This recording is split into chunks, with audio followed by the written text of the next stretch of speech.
Yo yo. Uh, Camera's broken as usual. I think we'll stick to the good old Logitech. Let's see if I can get the settings working though. Hello to anybody that's watching playback. Yeah, there we go. It's quite harsh, the lighting. I'm gonna fix that. There you go. That's a little bit better.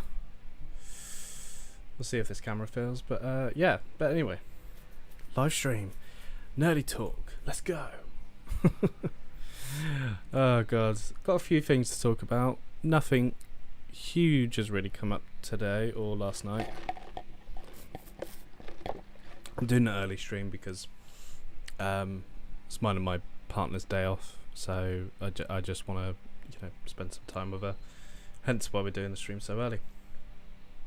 But yeah, there's a lot to talk about, but like nothing massive news. So yeah, welcome to the stream. We're going to be talking about the Flash box office, how Black Adam's winning. Is Barbie going to save Warner Brothers? Bit of Blue Beetle news. Loki season 2. Got the synopsis for that now. Agatha Coven Chaos, which I keep forgetting a thing that's happening. And then we're going to watch a video with the Burback brothers talking about multiverse fatigue. So I'm very excited about this. I'm just going to plug in my light because it's starting to die.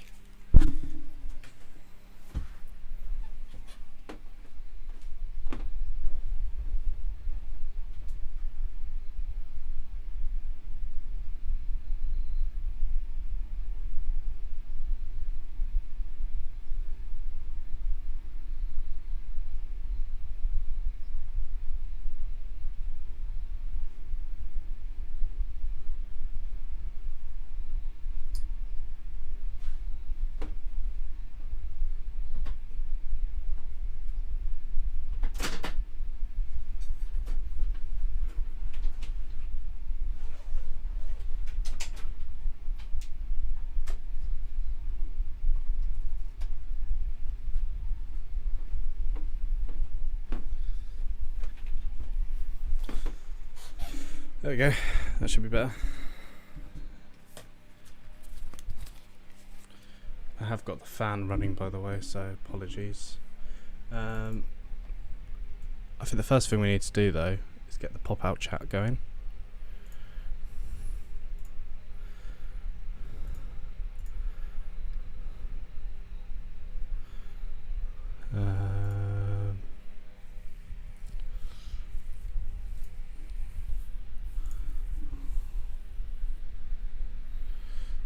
Internet's kind of slow today. Everything's going really slow. That's frozen. Oh, there we go. We got there, kids. We got there. Let's make sure that's all working. No, you're not supposed to do that. It's my stream key.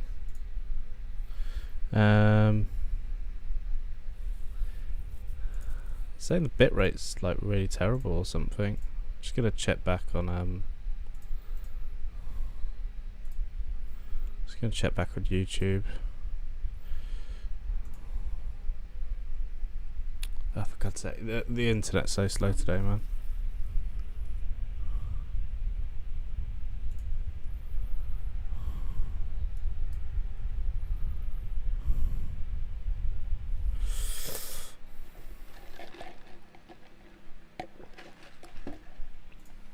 To make sure we're all good.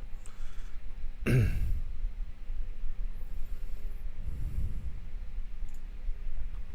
planning to get a new PC set up, so this the streaming capabilities are a little bit better, but we'll see.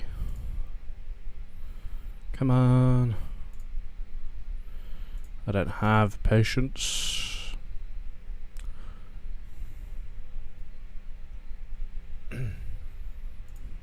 No, we're all good. We're playing in 1080, which is what I wanted.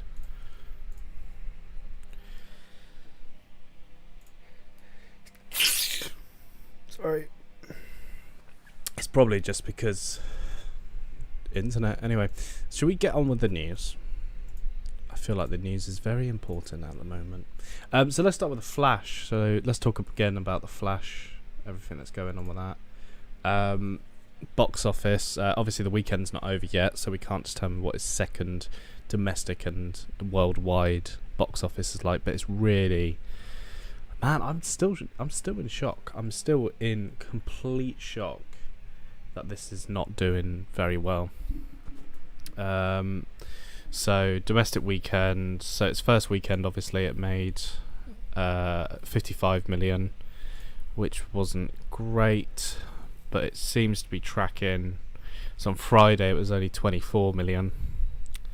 Sorry, not Friday. Sorry, Friday here. It's definitely not 24 million. It's 4.5. 4 million. Minus 81.4% from the previous week. So, yeah, quite a drop. Definitely. This article from the June 19th. Obviously, the Flash opening weekend box office numbers worse than Black Adam. So Black Adam actually did 67 million domestically in its opening weekend, and we know the Flash has done 55. So it's doing a lot less than Black Adam. But do you know what? I like Black Adam. I really do. So I never understand the Black Adam hate, basically. So I'll never understand that. I'm just gonna. My light's failing for some reason. Everything's going wrong. It's always a Sunday where stuff goes wrong. But we'll get there. Yeah, just everything's going wrong. Anyway, so yeah, it's pretty sad, man. It really is, because again, I spoke about it yesterday. I was really looking forward to the Flash, and I did like it. But just no one cares. No one cares about what's happening, in the DC extended universe. I see a lot of people saying because James Gunn has technically announced a reboot, that's why people aren't going to watch it. But that's not the point. I just don't think anybody's interested in the Flash. And also, again, Snyder cultists. They're saying, I saw a tweet with a gif of a guy laughing, and they said, "Oh, Ray Fisher and whoever else was going to be in the original version of the Flash, like laughing or now or something." No one would have gone and watched a Flash and Cyborg buddy cop film. I'm sorry, it wouldn't happen. No one misses Ray Fisher. I don't care about saying that. I think he was done completely dirty. I think he was treated unfairly by the heads of Warner Brothers at the time, but man, no one would have gone and watched Flash and Cyborg. I think we're lucky that we got 55 million in that weekend just because Michael Keaton was playing Batman. I do. That's just facts. Anyway, continuing talking about the Flash not doing great. Fandango is offering a buy one get one free deal for the Flash. It's just finishing its second week. It's second week, and this is already happening. Someone put, this is what rock bottom looks like, folks. I wouldn't say it's rock bottom. I'd just say it's really disappointing. Just seeing if there's any Snyderverse comments. No, these are just suggestions. This might have updated, actually, because I saved all this last night. See, internet just doesn't want to play. There you go.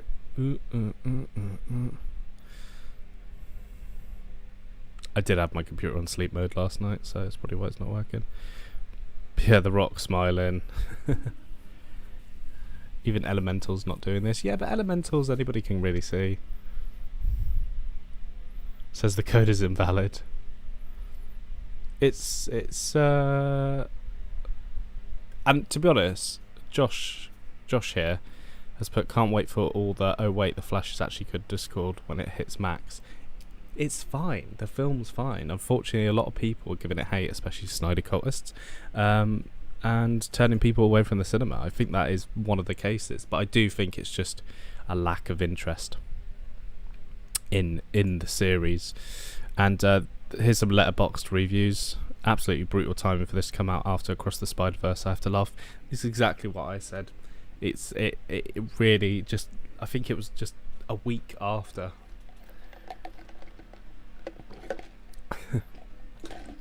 The ugliest fucking movie I've ever seen. Spy Kids 3 looked better. It's actually called Spy Kids 3D. Game over. Can you get that right, please? The CGI in the movie makes Superman's moustache removal look like a work of art. To be honest, the moustache removal was good when you think about it. Releasing this at the same time across the Spider-Verse is futile as comparing my Target shoplifting charges to Ezra Miller. Oh shit, the CGI baby from Twilight Breaking Dawn got siblings. So yeah, review wise, I mean, these are like top reviews and everything. I mean, if I go to rating, let's say I did 4.5. DC is so fucking bat, baby. Edit. Got death threats in the comments for liking this movie. DC fan actually hate is insane. The movie is right up my lane. I love The Flash defying all odds. The film is incredible, purely special in so many ways. I don't mind the film. I can't wait to watch it again. I'm not going to the cinema to watch it again. I know that. But I liked the film. Now, Heroes Unbound, which is definitely a Twitter account you should follow, kind of gives lots of history, like on productions and superhero movies and everything. And they did it recently with The Flash, talking about how it's been in development since like 1999. Has done this really great, like, sort of collage of the reviews that initially came out of Cinecon. So like Humberto Gonzalez, Believe the Hype, Christopher Nolan movie aside, The Flash movie, the greatest DC movie of the last 30 years. Scott Mantz, The Flash is awesome, one of the very best DC movies. Eric Davis, DC The Flash, tremendous, forget DC, is without a doubt amongst the best superhero films ever made. I don't know what to say other than The Flash delivered more than I could have hoped. The acting is beyond great. To be honest, Ezra Miller's good performance in it, and I like Sasha Calle as Supergirl. Keaton delivers everything you want. That's true. Supergirl is my new favourite superhero. I'm genuinely shocked the movie meets and surpasses the hype. I'd never expected that. And a lot of people obviously saying, oh, these people are paid and everything. The problem is it's a very different experience when you get told you get to see a movie that doesn't come out till June, 2 months early. Like, you are going to be super excited. And I do think some of these reviews, a lot of people were not paid, but persuaded to give an overall positive review, not mention anything negative. I do think there's a few out there. I don't think it's all of these. I think there's a few. And also they just bring up, you know, Tom Cruise called and spent 15 minutes praising the film. It was a confidence boost to Andy Muschietti and Barbara and everything. And it's like, you know, that's how much it was supposed to make. That's how much it was expected to make. 140 million. It made less than double. As in double less or whatever. Word of mouth, you know, Across the Spider-Verse scores bigger opening than expected. The Flash, 66% of Rotten Tomatoes. 84% audience score. Ezra Miller, obviously the trades kept that information rolling, as they should, because Ezra Miller is a wanker. And then this DC reboot, there's just so much confusion with what's going on. We were talking about it yesterday, looking at the Big Thing podcast, but yeah, there's a lot of confusion. I seem to be getting a bit of lag. I don't want a bit of lag.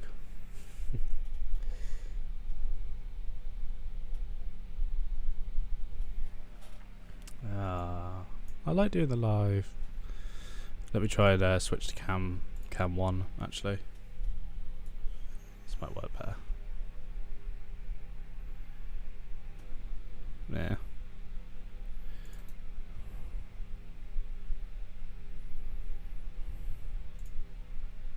If I deactivate it, activate.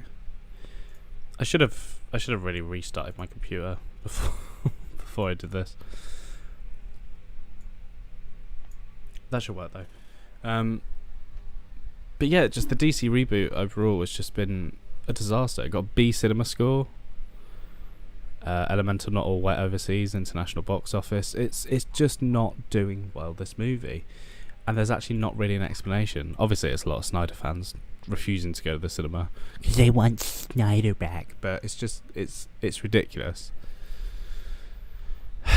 And then something I did see get brung up the other day, yesterday to be precise. God, this computer's really slow.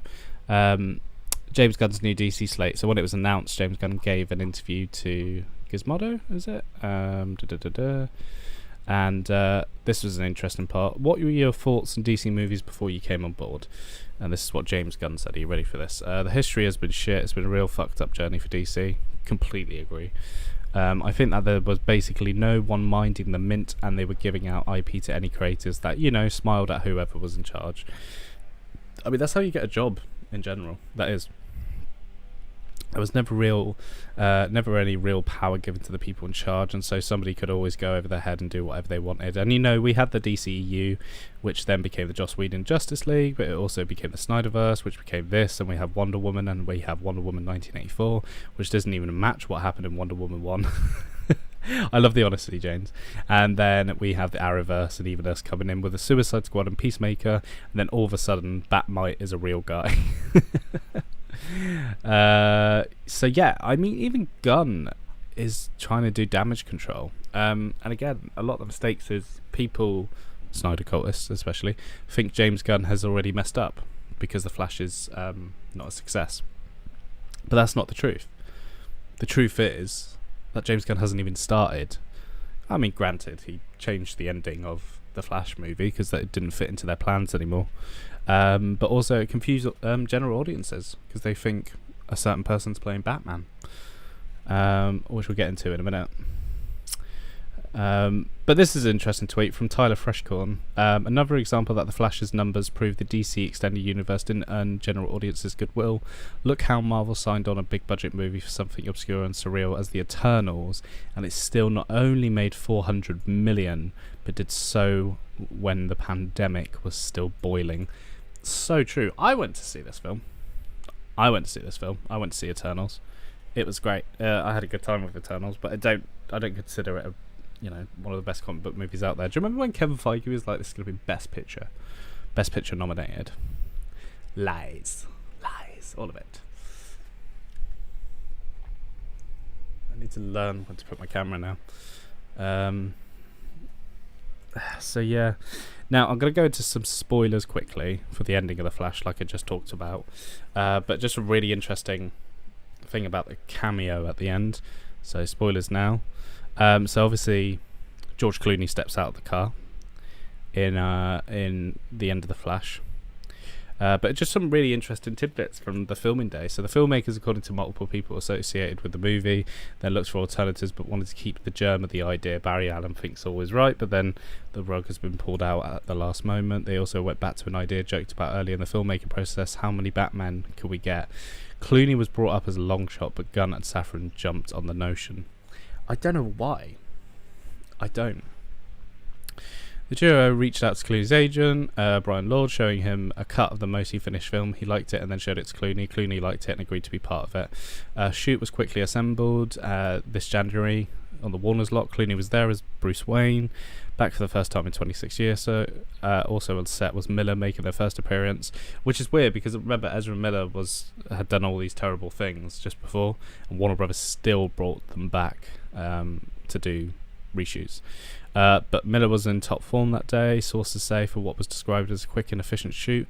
Clooney and Miller spent some time together in between takes, with a veteran actor having a talk with the younger actor, giving encouraging advice about handling being in the public eye and behaving in public. To be honest, that probably really helped.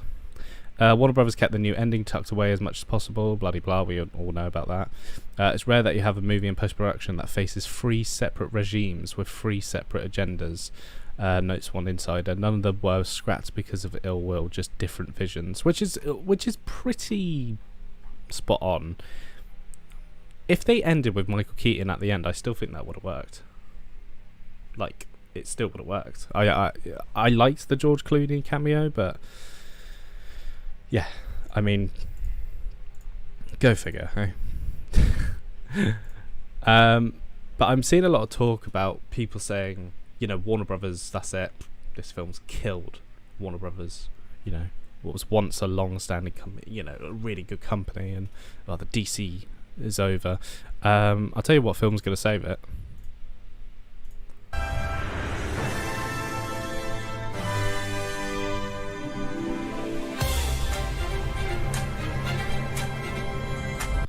That's right. Barbie is going to save Warner Brothers. I think this film's going to make a lot of money. Tickets have already gone on sale. Teaser trailer has been released as tickets go on sale. Just wondering if there's anything about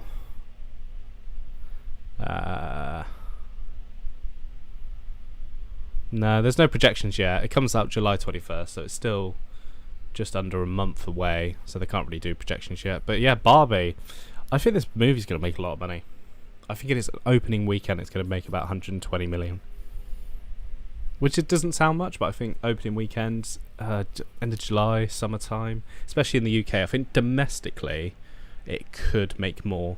Again, the talk for this film on social media and TikTok and everything is huge. People won't stop talking about it. So I think Barbie is going to be a massive success. Obviously, Oppenheimer comes out at the same time. That's from Universal, though. But I think it's easy to go and watch these back to back, because that's the census as well. Like, a lot of people are like, yeah, let's go watch these back to back. First we watch Oppenheimer, get depressed about how awful the world is, and then we can watch Barbie and be in Barbie land and everything. So I think there's a chance, definitely, that this film is going to make a lot of money, and it could be, one of Warner Brothers' greatest achievements. It could be. It looks fantastic, the film. I'm really excited for Barbie. I really am. It kind of has that Space Jam vibe. Do you know what I mean? Like when he goes into the cartoon world and everything, but it's the opposite. It's the cartoons going into the real world. What's that film? Roger Rabbit. But it's Barbie-ized, if that's a word. I'm very excited for Barbie. I really am. I don't care. So we'll see.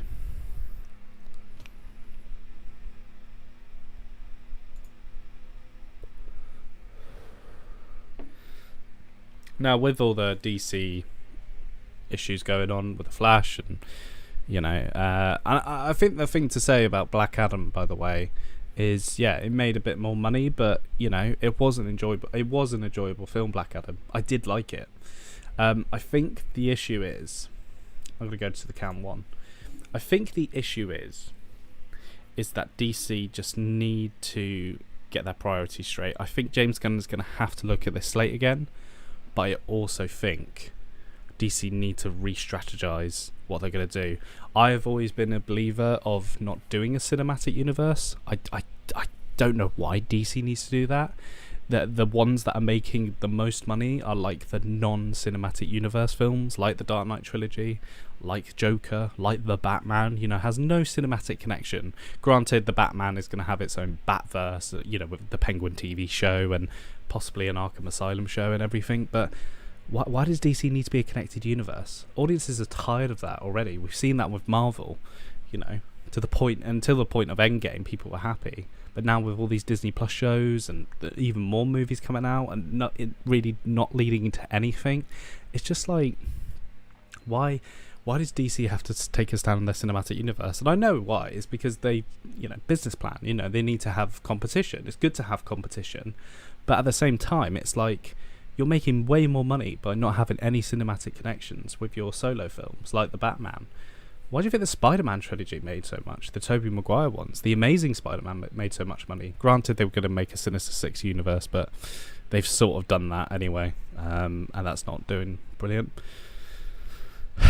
So yeah, it's just like, they need to re-strategize because it's not working. And, I've seen a lot of Snyderverse fans and everything saying, see, this is why the Snyderverse should come back. This is why the Snyderverse should come back. No one wanted to go and see The Flash. Dude, The Flash is based in your universe. That's why people aren't going to watch it. General audiences aren't going to watch it because it is part of the Snyderverse. It's Ezra Miller from Justice League in The Flash. They know it's part of that world. Ben Affleck back as Batman, that's a big highlight. But and not everyone knows that it was supposed to reset the universe, and it didn't. The film didn't reset the universe, so it's in your Snyderverse. That's the issue. Anyway, let's talk about Blue Beetle. Blue Beetle is the director's had a chat with Total Film magazine. Great magazine, by the way. If you manage to collect a copy or anything, do. I think this one does the crossword.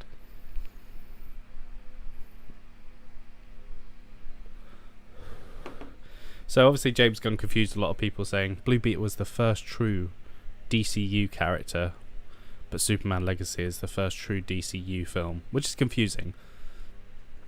So I think what he's saying is this version of Blue Beetle is part of the DC universe going forward, but the film's plot and everything around it, nothing to do with the DC universe. So this could be before the reset. So the director, is it? I think it's Angel Manuel Soto. I'm sorry if I've pronounced that right, but the new superhero release is very much part of the conversation in the DC universe. And remember, when we say DCU, that's James Gunn's DCU. So they've said, we are part of the universe, we are part of the world, we are part of the plans that they have been creating for the future installments of the DC universe. Soto confirms in the new issue of Total Film magazine, which is out on newsstands on Thursday, June 22nd. It's already out.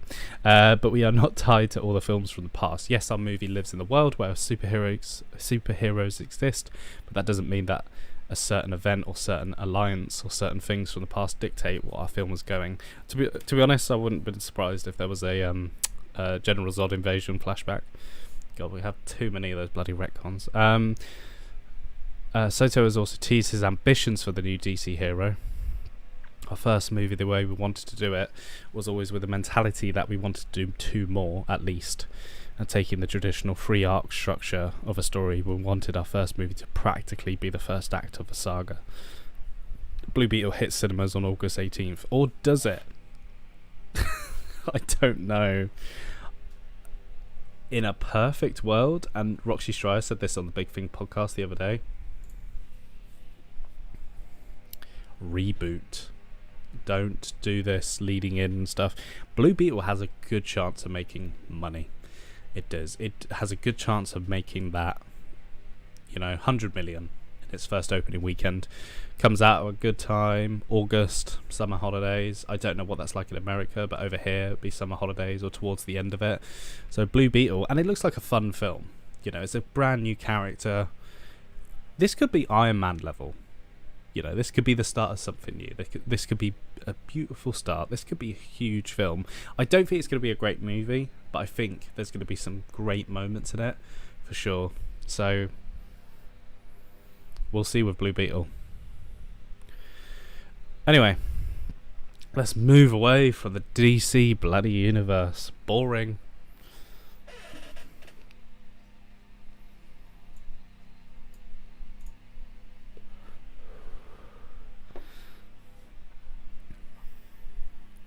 So this is via the Direct, a great website by the way, but this is actually from Disney, this news.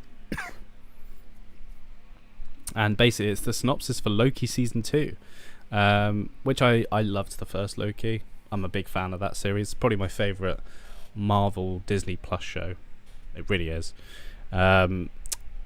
Anyway, so the synopsis come out, and apparently the show comes out October this year. But depending on the whole Jonathan Majors situation, I don't know what they're going to do about that. I don't know what they're going to do with Kang, to be honest. But anyway, here it is.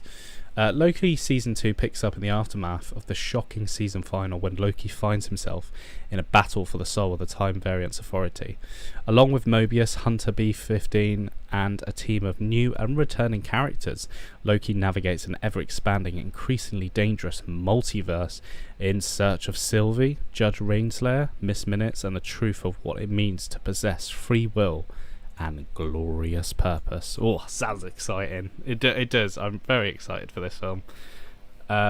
Little thing, by the way, and I don't know if I should be doing this. I know someone who knows someone who maybe knows someone else, or it just goes up to there, that worked on Loki Season 2, and they gave me a little present from the set. And it's right here.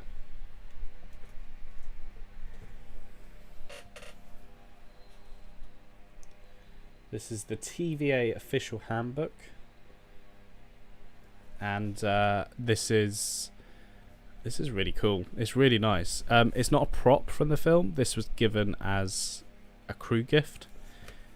And on the back of this, there's a note. There's a letter from Kevin Feige and all the producers and everything on it, saying thank you to the crew. But this is I think this is like what they used on set. But there's this little interesting bit.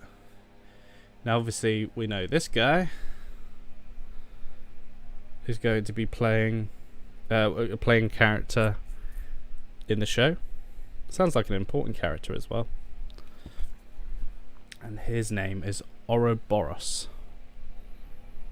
So he made this manual. So he's like a TVA expert. But this is it's completely empty, by the way. But this is from the set of Loki season 2. And I was well happy to get that. And I got it ages ago, and I didn't like post it to Marvel Leaks on Reddit or anything because the spoiler was the character's name, and I didn't want to ruin that. So yeah, so that's from the set of Loki season 2. I've got a few more things from Loki, but I'm not going to show them. But yeah, that was from Loki season 2.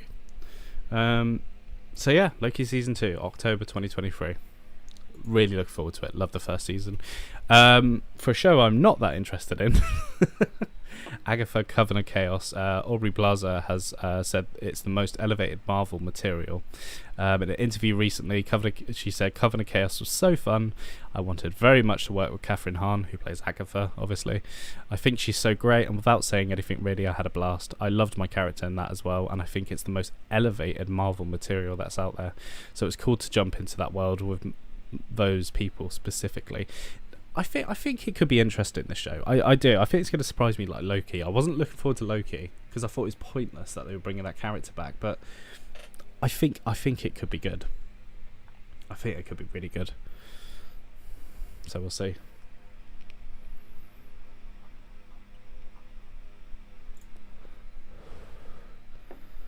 Someone's put this will change Marvel forever, no going back. I have 100% zero interest in this. It's true. They've spent a lot of money on shows that are potentially not work. Oh, she was so good in Legion. Oh. Has Stephen King watched this already? Or Tom Cruise? Until then, I don't care. Love Plaza, WandaVision, lame, COC, Coven of Chaos, who cares? I loved WandaVision. I thought it was really great. And I think it was out during the pandemic, wasn't it? Or the next year or something like that. I really enjoyed WandaVision. Thought it was a really great show.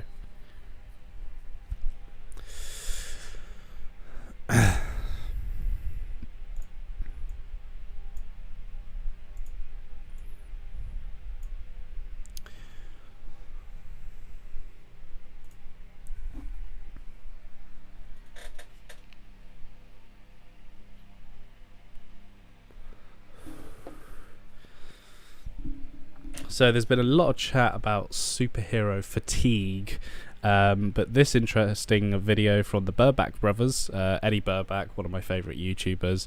Seriously, check out his going to different, I think it was like jungle restaurants or something, or tropical forest restaurants. I forget the name of it, but yeah. Actually, I'm going to start that again for the video. So there's been a lot of chat about superhero fatigue, but the Burback brothers here with Eddie Burback and his brother have done a video talking about multiverse fatigue, and I'm very interested. I did watch this quickly last night, but I didn't really pay attention. I was on my phone and chatting to my girlfriend, so I thought let's watch the video together and see what they have to say. After this ad. Fucking, I'm getting tired of YouTube ads, man. I'm getting tired of them.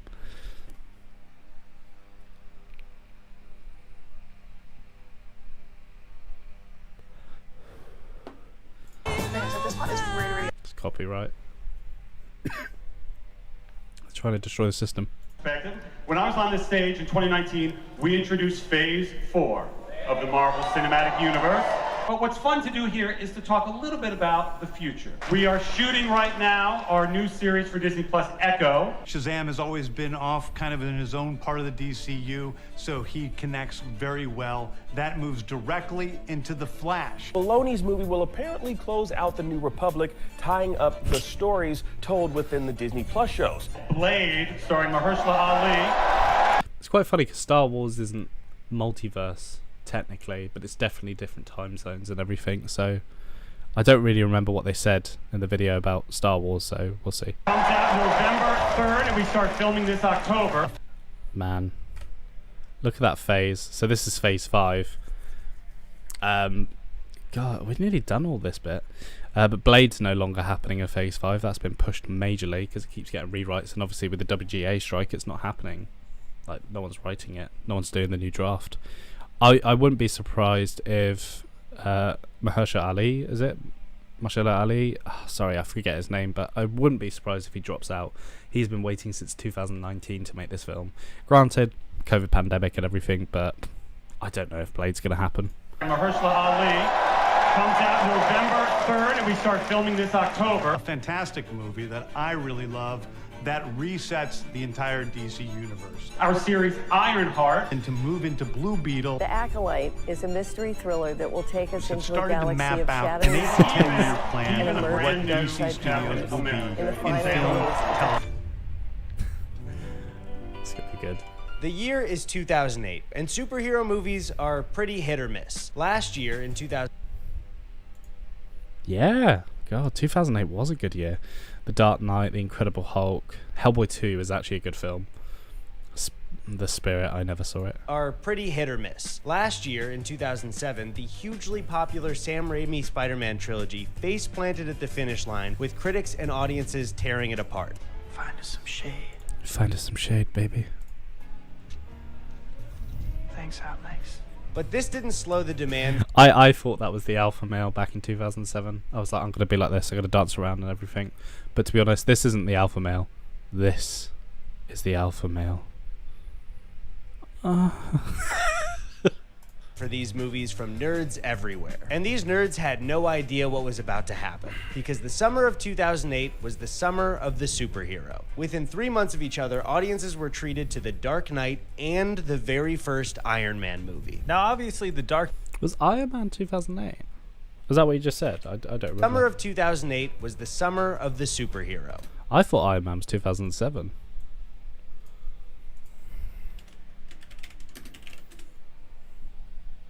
No, it was 2008. No way. Within 3 months of each other, audiences were treated to The Dark Knight and the very first Iron Man movie. Now, I actually don't remember if I saw Iron Man in the cinema. I remember seeing the other Iron Mans in cinema, but I don't remember seeing the first one. Obviously, The Dark Knight was incredible, but that's not what this video is about, so sorry, Christian Bale. Sorry. What the fuck is it with you? I don't know, we're sorry. What don't you fucking understand? Sorry. So Iron Man... Oh my god. That audio still haunts me. I remember being like 14, 15 when that audio leaked, and Christian Bale just on the press tour for Terminator Salvation, just like, it was really disrespectful. It was just an asshole. And when you see the film, it's like, why did you lose your shit over this character? I know a friend who actually read, I think it's available, but read the original script for Terminator Salvation, and it was really good apparently. But then the studio just messed it up because they wanted Christian Bale to be the main character. They wanted Christian Bale to play the other character who was actually half Terminator, half human or whatever. And yeah, a load of things. There's definitely some videos out there on it. comes out and strikes this perfect balance between humor and serious storytelling. We got this really intimate story about a flawed man who slowly grows as a person throughout the movie. The focus of the film doesn't seem to be, hey, check out this live action version of your favorite comic book. I think it does. I think it did. I didn't look into it that deep. I think Iron Man 2 was actually deeper than that. hero. It's focused on what any regular good movie does, telling a compelling story. The realistic CGI, pop culture references, and real-world political inspiration of Tony Stark being a weapons manufacturer for the war in Afghanistan made it much more believable than comic adaptations of the past, like Catwoman. Are they really comparing to Catwoman? I think Catwoman, and I'm serious, is a film every single person should watch. Because it's the biggest do not do this. Like, with comic book characters and everything. It's great. Everyone should watch Catwoman.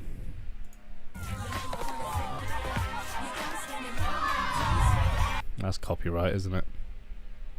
And wasn't even a very well-known or well-liked character to the general public when the movie came out, so it was a hit more because of the film itself rather than it having a recognizable hero in it. And after the movie's done, don't leave, because we have a little surprise for you after the credits roll. Who the hell are you? Nick Fury, director of S.H.I.E.L.D. I remember first hearing about this, and it was on the internet, because if I did go and see Iron Man in cinema, it wasn't until just after its release. But I remember hearing about a post-credit scene. It was like, what does this mean? It said, I think it was on movieweb.com, and it said Nick Fury mentions the Avengers, and it was like, oh. But what's funny is that Marvel had no idea what they were doing going forward. They didn't know they were going to do an Avengers film. They had no idea. There was actually an alternative cut of this Nick Fury ending, which I'll get up now, where Samuel L. Jackson's character isn't this vague about it. He actually mentions the Tobey Maguire Spider-Man, the X-Men, and I believe the Fantastic Four, but let me get it up.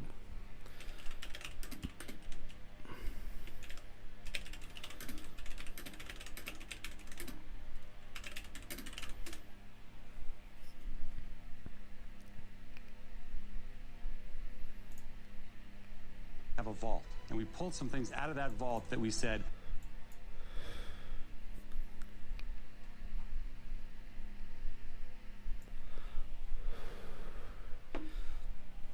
so here it is. This I think this is from behind the scenes of like Avengers Infinity War or something.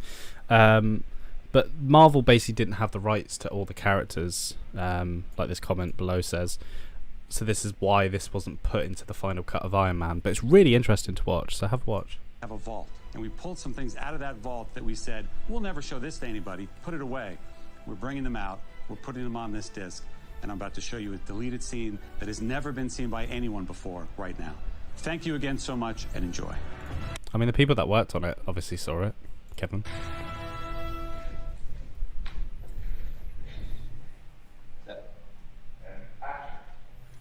As if gamma accidents, radioactive bug bites, and assorted mutants weren't enough, I have to deal with a spoiled brat who doesn't play well with others and wants to keep all his toys to himself. Who the hell are you? Nick Fury, director of S.H.I.E.L.D. I'm here to talk to you about the Avenger Initiative. So it's like the premise was that Tobey Maguire's Spider-Man, the Hulk, the Ang Lee Hulk, was going to be involved in this franchise, but obviously they didn't have the rights to those characters and everything, so I guess legally they couldn't put it in the film. I think at the time they were trying to get the rights, but yeah, it's crazy. I'm here to talk to you about the Avenger Initiative. Oh, okay, that's cool. The Avengers are like that superhero team, right? With Captain America, Hulk, and Spider-Man. Don't say his name! Oh my god! What? Great. Real great. Sony owns them, and now we have to pay them money because you mentioned them. Oh. I have to admit, big win to Marvel for getting Spider-Man into the Marvel Cinematic Universe. I remember finding out they did it, and I was like, oh. But it was also like, Andrew Garfield's not going to be Spider-Man? Oh, don't worry, he comes back in a couple of years. Yeah. But don't worry, if you love Iron Man, we got a lot cooking here at Marvel Studios. You remember the Hulk from like 5 years ago? Apparently my camera's overheating, so... Oh yeah, people didn't really like that Well, one. we got a sequel to it now. Wait, was Hulk always played by Edward Norton? It's not important. Just watch until the ending. You know, I hate to say I told you so, General, but that super soldier program was put on ice for a reason. I've always felt that hardware was much more reliable. Just 1 year after Iron Man and the Hulk. The funny thing about that post-credit scene in The Incredible Hulk is that Tony's not referring to the Hulk, he's actually referring to the Abomination. And I think that's confirmed in a comic or something, or a spin-off, that it was actually the Abomination who was after, not the Hulk, because the Hulk is on the run, so they can't track down Bruce Banner. But yeah. Sure, and the Hulk. Disney purchased Marvel Studios for $4 billion. This purchase kicked off one of the most lucrative powerhouses in entertainment of all time, the Marvel Cinematic Universe. Listen, most of us know the history of the MCU, whether you like the movies or not. Marvel movies have been unavoidable for the last 15 years. But if you're young enough where you... Fucking ad. Ugh, sick to death of ads, man.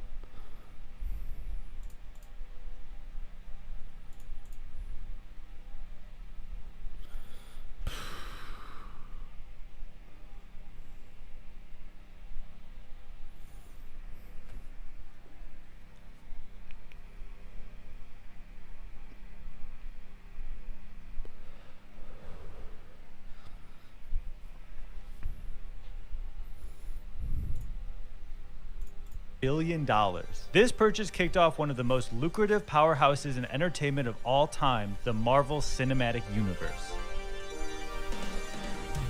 Listen, most of us know the history of the MCU, whether you like the movies or not. Marvel movies have been unavoidable for the last 15 years. But if you're young enough where you don't exactly remember why it became such a massive success, Marvel was the first franchise to start to interconnect their stories across multiple movies, similar to comic books. At the time for us as 11-year-olds, this was super exciting. Not only would you routinely get a pretty quality comic book movie of a new hero every year, you'd get a little hint at the end of each movie on where the story was headed, building up. Pretty true. You know, it was a great time to be a comic book fan, comic book movie fan, and just be excited to see these characters.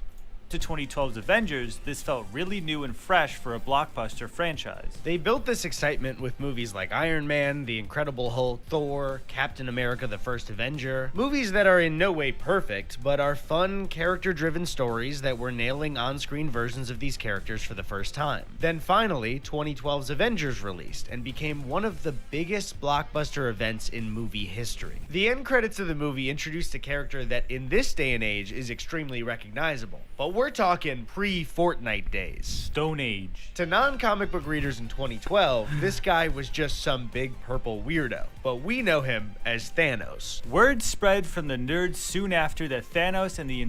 Such a pop culture icon these days with the Thanos snap and everything. Just, you know, he was one of the best villains in the Marvel Universe, and he was always just in the background, and he was actually only in 3 films: Guardians of the Galaxy, Avengers Infinity War, and Avengers Endgame.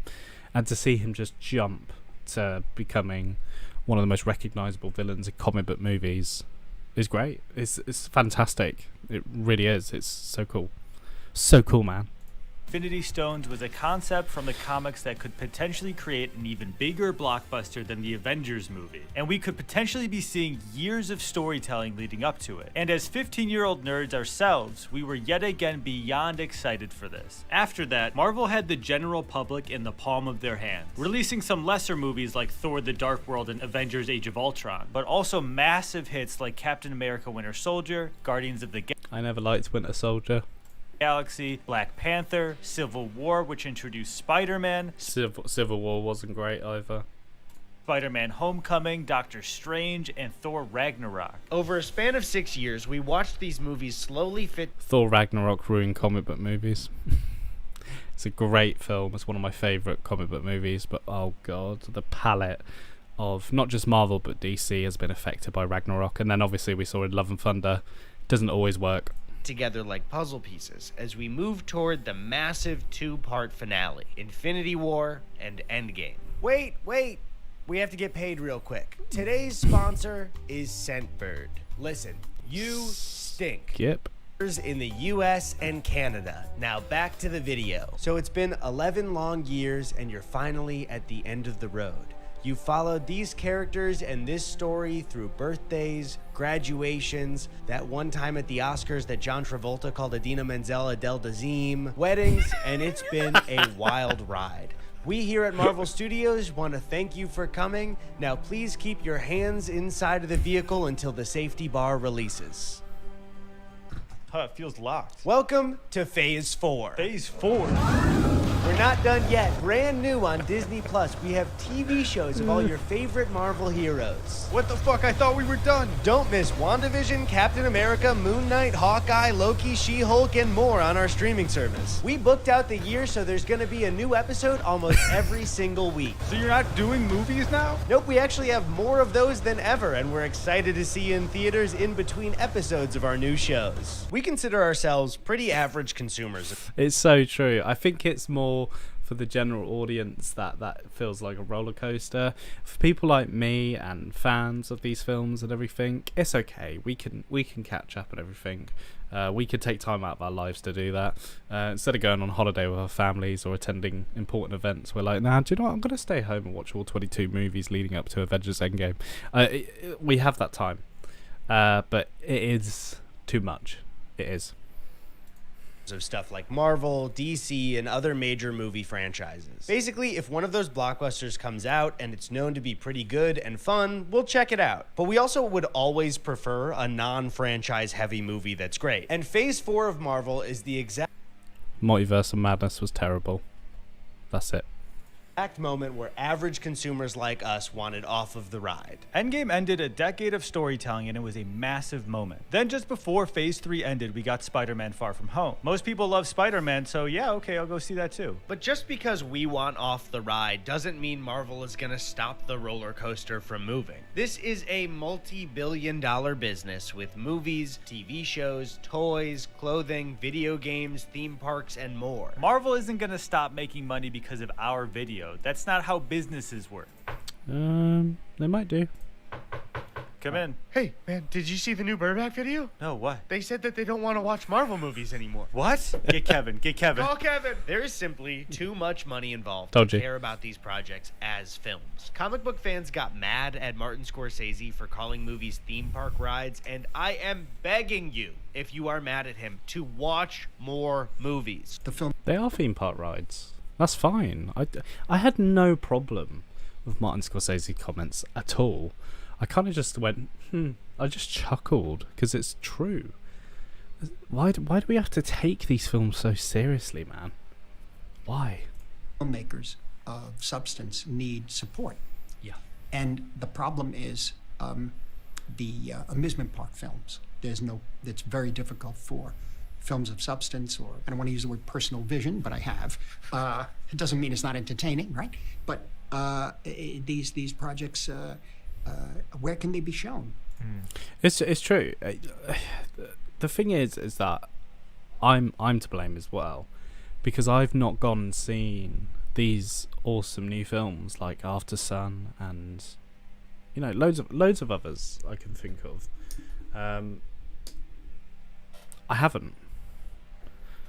I haven't seen any indie films for a while, so because I'm just like, I'd rather go see a theme park film. Where can they be shown if the theaters are taken over by the well-made, beautifully made animated pictures, in a sense? Listen, we like Marvel. There are absolutely good projects they've made that you can emotionally connect with, but Jesus Christ, up your movie catalog, because there are better films out there waiting. Yeah, it's true. There are better films out there for you. After making so many franchise hits, artistic integrity has to become an afterthought for a business. I mean, this is...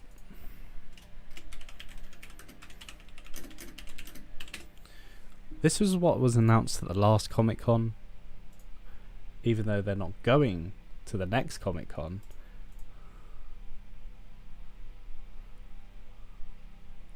I mean, Phase 5 is finished. That ended with... Sorry, Phase 4's finished. So Phase 4 is finished. That ended with Black Panther. Now we're entering Phase 5. We've done Quantumania. Secret Invasion's currently out. Guardians of the Galaxy done. Got these other films. Blade's no longer coming out because that's been pushed. A lot of this has been pushed because of the WGA strikes. Daredevil's stood down production. Agva Coven of Chaos is technically done.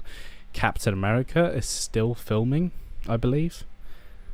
But man, there's so much going on. I mean, where's Phase 6? Yeah, they announced 3 films for Phase 6. Fantastic Four and 2 Avengers movies, which were supposedly coming out the same year, but now they've been split into 2 different years, like Infinity War and Endgame. There's just so much going on. Can you imagine 2 Avengers films in 1 year? This big that has made over 32 blockbusters. But after all of this is when Marvel started messing around with a new hot idea in Hollywood: multiverses. Just let me say it. Now, multiverses or crossover episodes aren't a new concept by a long shot. We've had crossovers from different worlds. Oh my god, I remember that episode of Spider-Man. Wow. Flashback. It's happened in media for a long time. That was the original Into the Spider-Verse, by the way. I'm just saying. Kingdom Hearts. I did think when watching the Spider-Verse films, where the fuck is Madam Web? Because she she connects all the multiverses and everything from memory. This was a cross between the world of Final Fantasy and the world of Disney. We are getting a Madam Web film from Sony, actually, so that might be the case. For Smash Bros. Did it with all the Nintendo characters. Marvel vs. Capcom. That's So Sweet Life of Hannah Montana. Now that was the original Infinity War. And the Jimmy Timmy Power Hour, to name a few from our childhood. The Jimmy Timmy Power Hour, a truly revolutionary idea with one of the ugliest I never knew this existed. Wow. art styles I've ever seen on TV. The multiverse as an idea goes all the way back to the 1960s with the Flash of Two Worlds. In this comic, the Flash goes so fucking fast that he vibrates into a different universe. This is generally accepted as the first use of the multiverse, even though the actual term wasn't used until later. Since then, both Marvel and DC Comics regularly use multiverses. I mean, I understand the point of the video. We'll wait till we get to the end, but I do think the multiverse sort of strategy is the way forward for these comic book movies, so you can have your nostalgia, bring in old audiences back that have left, you know, different reboots and so on. I do think it's the way forward. It's a shame, but I you know, you can't. I think we've discovered that with when Avengers happened. After that, a couple of the films like Thor and Iron Man 3 weren't very well received because it wasn't that new thing that just happened. Now the problem we have is that we've done a couple of multiverse films now: Spider-Man No Way Home, The Flash. We've got Secret Wars coming, which is like, basically in the comics it's the end of the Marvel universe. The universe ends literally, but these multiverses start crossing and everything. So it's happening still either way, unless Marvel changes its mind, but we'll have to see. But I do think it's the way forward to get audiences into those cinemas throughout their stories and in big crossover events. But in comics, it's not that crazy of a concept because they already do so many crossovers with other comics, different heroes, and even companies sometimes. But the Avengers 2012 set off a There will be a Marvel/DC film one day. There will. There's no doubt in my mind that that will happen, and it might be one of the biggest box office films ever. It will. Domino effect in movies, and especially Marvel, where these giant blockbusters would be treated as episodes to a larger story rather than focusing on... Wow. Phase 3. I remember this video coming out. Avengers Infinity War Part 1, Part 2. See, that was always 2 separate years. Inhumans, which became a TV show. Thor Ragnarok. Wow. Guardians of the Galaxy 2. Black Panther. Captain America Serpent Society, which was actually Civil War. on telling a contained... Sounds like they're doing Serpent Society for Captain America 4 at the moment. ...story on its own. Doesn't that make the individual movies worse? Yes, but they make a lot of money. But not all multiverse projects are so... Bit too soon. Marvel, where these giant blockbusters would be treated as episodes to a larger story rather than focusing on telling a contained story on its own. Doesn't that make the individual movies worse? Yes, but they make a lot of money. But not all multiverse projects are soulless company decisions. Just a few years ago, we got Spider-Man Into the Spider-Verse. This movie was probably the... What if you could do SEO smarter? Man. Getting bored of these fucking Switch ads. to Vodafone. Reliable broadband without the price tag.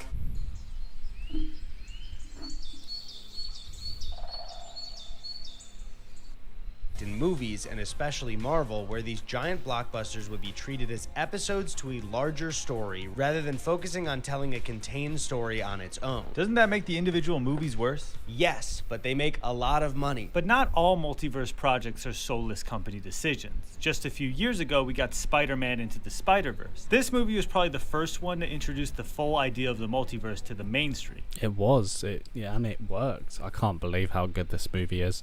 Across the Spider-Verse is amazing as well, but Into the Spider-Verse, just amazing. Amazing. And to make matters worse, it was absolutely fantastic. I mean, this movie not only revolutionized what kind of style a 3D animated movie could be, it was also a fantastically heartfelt, character-focused story that juggled many insane ideas. It all came together so well that it's one of my favorite movies of all time. Hour. Okay. Hour. Just say hour. Hour. I'm saying it Doesn't now. have to be all about you. Hey, new thought. Maybe it's not all about you. This is also true about Everything Everywhere All at Once. That and Spider-Verse both use the concept of endless universes to do a deep dive on who the main character is and who they want to become. These are carefully crafted stories that people love to talk about on Letterboxd, but they are also stories where the concept of a multiverse is used to tell a character-focused story. Spider-Verse is a movie that includes infinite universes of every possible Spider-Man, but it's about Miles. Everything Everywhere All at Once isn't a story about everything, it's about a single family. Multiverses in their nature are an extremely messy concept for storytelling. Yeah. This is why, if you're using it for anything but a character-focused story, let's say maybe for a concept of the next phase of your Ant-Man, oh my god, so disappointing. television and movie franchise. I love you, Paul Rudd, but oh god, I don't like you, but Paul Rudd, oh my god, I'm sorry, Paul. Going to get messy as hell. Marvel spent over 10 years slowly building a relationship with the viewer through character-focused stories. Toward the end, we started to lose that a bit, but the stories were molding into a larger narrative, so sure, we can understand that. But the finale, Endgame, included time travel and multiversal concepts that kind of destroyed the stakes of the MCU. And that's fine if it had ended there, but to pick up the pieces after and give us Loki, Doctor Strange Multiverse of Madness, No Way Home, and WandaVision, all stories that either briefly touch on the multiverse or are completely about the multiverse, but talk about the multiverse in completely different ways, leaves the viewer confused and disconnected. Now, we think that Doctor Strange Multiverse of Madness was supposed to clean up these concepts for the average viewer and refocus the franchise in a way that a non-comic book TikTok fan could understand, but holy shit, man. The villain of the movie is Scarlet Witch, who had just concluded her own side story on Disney+, but the writers of Multiverse of Madness didn't even get to see the show that led into their movie because the Marvel content machine hadn't spit out WandaVision yet. Fucking insane. Insane. It was still in development. It's a similar arc in Multiverse of Madness that it is in WandaVision. There could be parallel stories being told there of dealing with grief and loss. Well, I proposed that to the writers who wrote Multiverse. I said, do you know what we're doing in WandaVision? Have you seen it? And no, they had not seen it. Just insane. Because it wasn't finished yet. So Marvel is now in a place where their production is moving too fast to connect their projects in a cohesive way. And they're also juggling the most complicated and messy concepts with the multiverse on top of I think Loki explains the multiverse better than Doctor Strange into the Multiverse of Madness or whatever. Loki is perfect explaining what happened, but also Loki ended with that the multiverse is open and, you know, a free buffet basically. You know, it's no longer protected, but that didn't really carry over into the movies. It carries over into the TV shows, and I think it's going to carry over into season 2 of Loki, but into the movies doesn't really explain it. Like when Toby and Andrew came back in Spider-Man No Way Home, and God, if you've not seen that film, sorry, but doesn't really, you know, because the point of Loki is that it allows that to happen, and why hasn't it happened before in the franchise? So I think Loki's the best explanation for the multiverse happening.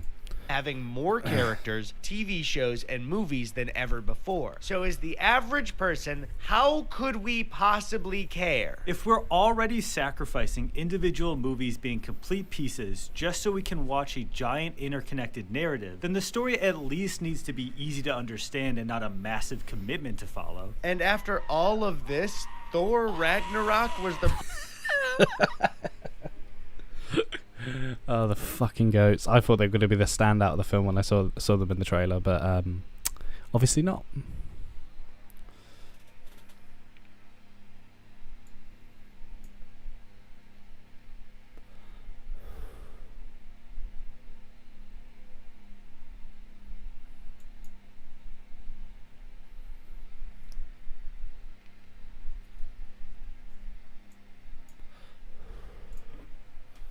project that Christian Bale chose to join the MCU in? Sorry, Christian Bale, but we saw this movie and we did not like it. Sorry. Oh, good for you. And how was it? It was bad. No, shut the fuck up.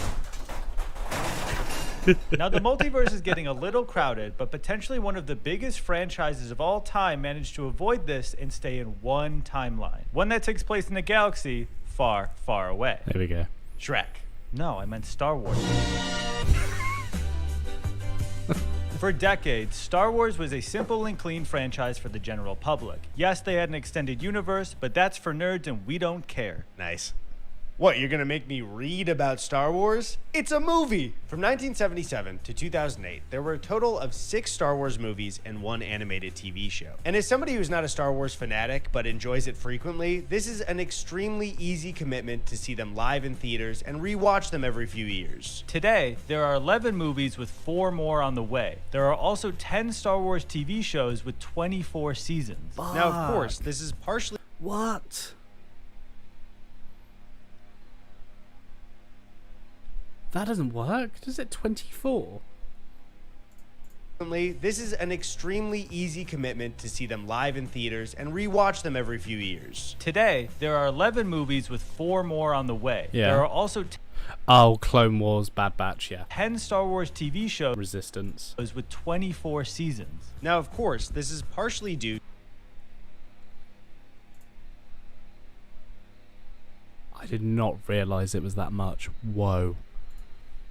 to time passing and fans wanting more content. To be honest, getting another trilogy of movies, getting 2 seasons of The Mandalorian, and allowing Dave Filoni to make The Clone Wars for big fans of the franchise was just fine. Because when the sequels came out, you only had to do a 6-movie marathon, but mostly the original 3 to catch up. But let's say you hadn't watched any Star Wars, but you watched The Mandalorian because somebody recommended it, and also Baby Yoda is cute as hell. I feel like this is spin-off fatigue. Not multiverse fatigue, but... The Mandalorian had the ability to be an in-universe show that didn't require other materials at all to enjoy. And then they completely destroyed that. For example, if you were watching season 2, they dedicated an episode to introducing Ahsoka. Fan service, man. Fan service. That's what happens. That's when the complications start hitting, is fan service. But it gets the viewers in. You know, the hardcore fans, definitely. Ahsoka was one of the main characters of the animated show The Clone Wars that took place between 2 of the prequel movies. She has a bunch of backstory that's covered throughout the show, and she even showed up in another animated show, Rebels. But I always love hearing the fact that people, when Ahsoka was first introduced in The Clone Wars, actually hated Ahsoka and found her really annoying, and then she's just become this iconic character in Star Wars mythos. It's like... It's crazy, isn't it? How your perception of a character changes. And to be honest, I can't really comment on that because I've not really watched Clone Wars. I watched a bit of Rebels, but she's not been in it yet. But I love her in The Mandalorian, and I'm very much looking forward to her own TV show. I am. The Mandalorian was the first time she was shown in live action. Aren't you glad that Ahsoka's live action now, though? I mean, I didn't really watch The Clone Wars, so I don't really know who that is. Okay, well, let's say you did, and let's say that you're happy to see Ahsoka finally in live action. Then thank you. For bringing Ahsoka back. Ahsoka. Ahsoka with an A. Ah. Thank you for bringing Ahsoka back. You're welcome. Like we said before, we're pretty average consumers when it comes love to this these stuff, guys. but we've also watched and played a ton of Star Wars content. We've rewatched the movies, played the Lego games growing up, watched the Clone Wars, some of Rebels, played Battlefront 2 a ton, and up until recently kept up with The Mandalorian. And at this point, we are so tired with Star Wars. Holy shit. Jesus, yeah. It's just too much. It's way too much. I kind of don't mind. I'm alright with Star Wars. It doesn't feel that much, and also I feel like I can pick and choose, because like what they say in this is that, well, until more recently, that it doesn't rely on what's happened previously for you to enjoy these shows on their own. But I do feel like you can still do that. Granted, you're not going to know much. Like, I'm going to watch Ahsoka, and I'm not going to know much about Rebels. I'm not going to finish Rebels by the time Ahsoka comes out, and I want to watch Ahsoka. So I'm going to lose a bit of story detail there, but hopefully they're not relying on you to watch Rebels to understand what Ahsoka is. Even though Rosario Dawson, who plays Ahsoka, recently said this, which made me go, oh no.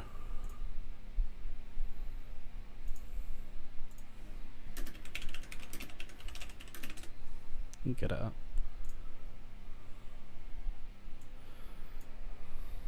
Ahsoka is officially Star Wars Rebels Season 5, which really concerns me. Oh no, on what? Oh yeah, so she says it's hard sometimes to tell with things you read online whether that's actual fact or just some fan fiction, but I'm pretty sure Dave Filoni said that this is basically like the 5th season of Rebels. But he has said in recent interviews, especially at Star Wars Celebration, which I attended and did not enjoy thoroughly, confirmed that you don't have to watch Rebels or Clone Wars to understand what's going on in Ahsoka. It would help, but you don't have to. But it sounded like you do now, because this is technically Rebels Season 5, but in live action. So it's like, make up your fucking mind. It's like when Kevin Feige said you don't have to watch the Disney Plus TV shows to understand what's happening in the films going forward. Lie, lie, lie. Absolute lie. And that's why Marvel is not on its knees, but on one knee, begging and proposing that they will do better. To be excited by Star Wars alone anymore. We love Dave Filoni, but after the experience with Marvel, we just can't commit to another Disney Plus story that requires seasons of television and movies just to keep up with what's going on. And The Mandalorian is a perfect example for why these universes are actually pretty bad for human storytelling and art. Jon Favreau, one of the creators of Mandalorian and also the person who birthed the MCU with Iron Man in 2008, said himself that The Mandalorian doesn't have an ending plan. He said it's not like there's a finale we're building to, because at the end of the day, this is not about storytelling. It is about business. Yeah. And I know that's not a surprise to most of you, but to some people, it is. A good story is planned out. A good story has meaning. It's like the Snyderverse fans, like, oh my god, it would have made billions if The Flash was done in the Snyderverse. A, it was done in the Snyderverse, you fucking dipshit. And B, it wouldn't, because the tone is not right. It's not reaching the audience. We know that ever since Batman v Superman or Justice League, to be honest, the original Justice League. We know that.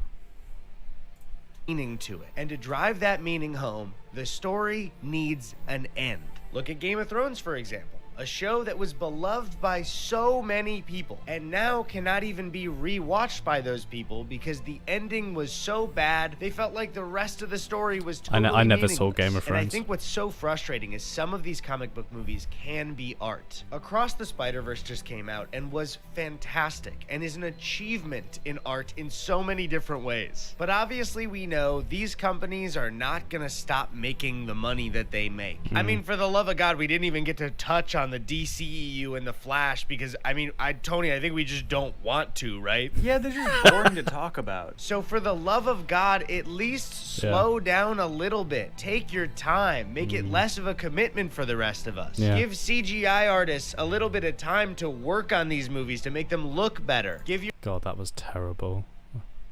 your writers more time to make a story that's cohesive, and maybe at least try to have an individual message and personal touch to each movie, because we are all so tired. So at this point for us, it's just too exhausting, and it'll be pretty hard to get us to go to the theater and actually see a Marvel movie. Even if you add a talented A-list actor like Christian Bale, I'm probably just gonna watch the movie on a flight. So sorry, Christian Bale. Sorry, Christian. Fucking kick your fucking ass. You know, shut up. Oh, and thank you to Scentbird for sponsoring this video. So yeah, I think that just a really great video from those guys. Again, love Eddie and his channel, but they're spot on with everything they say. They really are. That, you know, there is gonna. I don't think the multiverse fatigue is there yet, but I think it's going to be there at some point. I think we're gonna really hit a wall with it soon, and then these companies making these comic book movies are gonna have to come up with something new from the source of the comics. But I do feel like the multiverse is the right direction, and I do feel like we're going to be stuck in it for a little while. I mean, it hasn't worked for the Flash, but Marvel, it did work for Spider-Man and Loki, but I don't know going forward. So we'll wait and see. But yeah. Oh. Well, that's gonna be a bit good content for the channel. I think that's going to be the one. I think everything else is kind of, just standard news and everything. But yeah, no, it's been a good stream. We've been streaming for an hour and a half now, nearly an hour and a half. But yeah, I didn't even have my on-air light on. Damn. And then we also had the camera kept cutting out. Fun. Anyway, guys, I think that's going to be the end of the stream. Thank you to anybody that's watched back. Unfortunately, we had no one watching, but again, I do love doing these live streams. I really hope we get it to somewhere where we can all chat and everything, and a community basically. I really enjoy making these videos, and especially with some time off coming up, I'm really looking forward to doing more content. I really like doing these live streams and then clipping up the best bits and everything and posting them on YouTube for your purpose, your entertainment. So yeah, no, it's been great. But yeah, that's the end of the stream. Thanks for watching, and bye bye.